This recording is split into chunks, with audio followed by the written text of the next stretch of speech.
after di ganyan, no? Kailangan na siyang pisian. Nani ako pisian.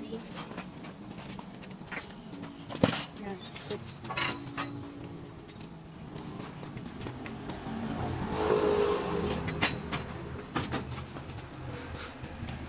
So, every corner.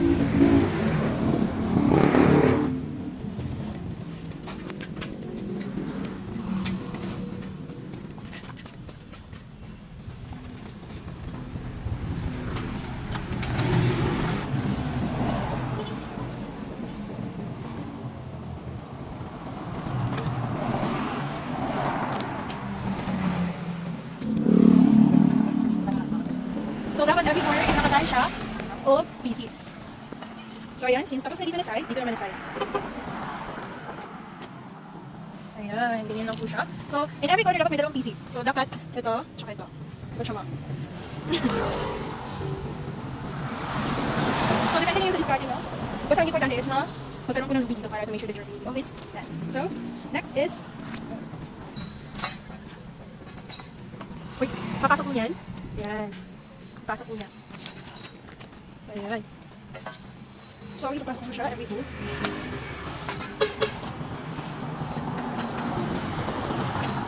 So, the last one. Okay. Papasok niya. So, ayan. Ayan. Next is, ito.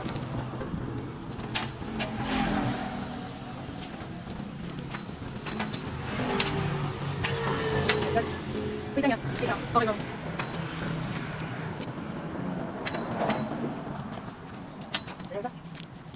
So, the last one.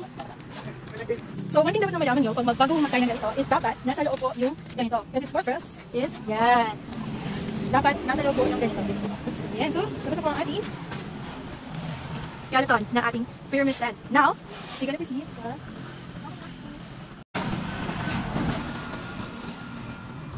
so, ang technique po niyan is dapat may magpapagpag po. Yan. Habang may dalawang tao na magbira. May dalawang tao. Depende. Pwede may isang tao lang yung magpapagpag dito. Yan. 3.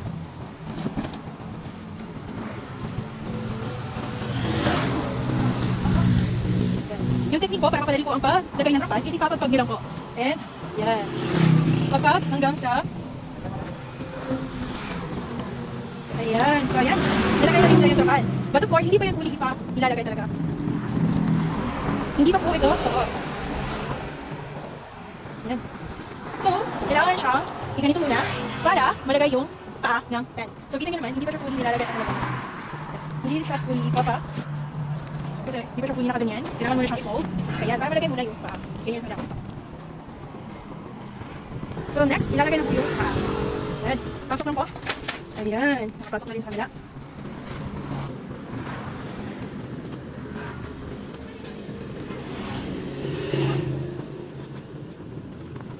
Ayan. Pero if ever hindi ko kayo marunong umakyat, pwede mo magkuha kayo ng bangko para sila is expert na ko sa pag-akyat ng tent. Pero necessary po talaga na kumuha ng bangko para kumuha na po kayo ng bangko. Ayan. Porket na is tapos na. So, ito pa po ang kailangan. Ayan. So, pasok nyo lang po siya.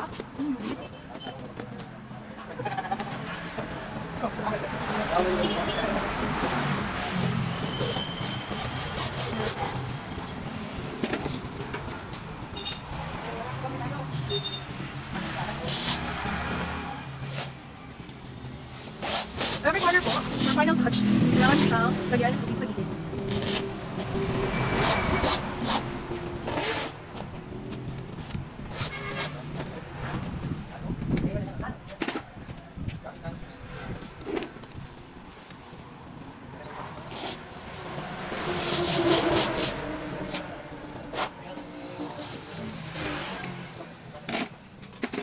So, tandaan, ang paglagay mo ng ganyang lubid is dapat 4 sides. So, lahat ng sides, hindi lang dito na side, but dito na side, yan, at dyan na side. So, patapusin natin kung paano kung ginagawa.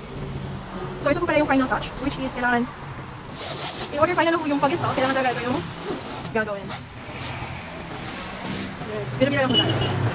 So, isang reason kung bakit kailangan mo ng lubid for the final touch is para hindi po magstay yung water dito. Kita niyo naman po, para hindi po magstay yung water And then, para mas tatagal pa po yung tent. Kasi may ano kasi kami, isang customer na hindi mo nila nilagay ng lubid. So, nasira po yung bakal nila. Dahil sa reason niya, nagsave po yung water. Ayan, tapos na po siya. So, ganyan lang po. Ayan. So, every tent po is nagbibigay po kami ng lubid. Kaya, kailangan talagang gamitin ang lubid na kami nilagay. So, for the final, ganito po.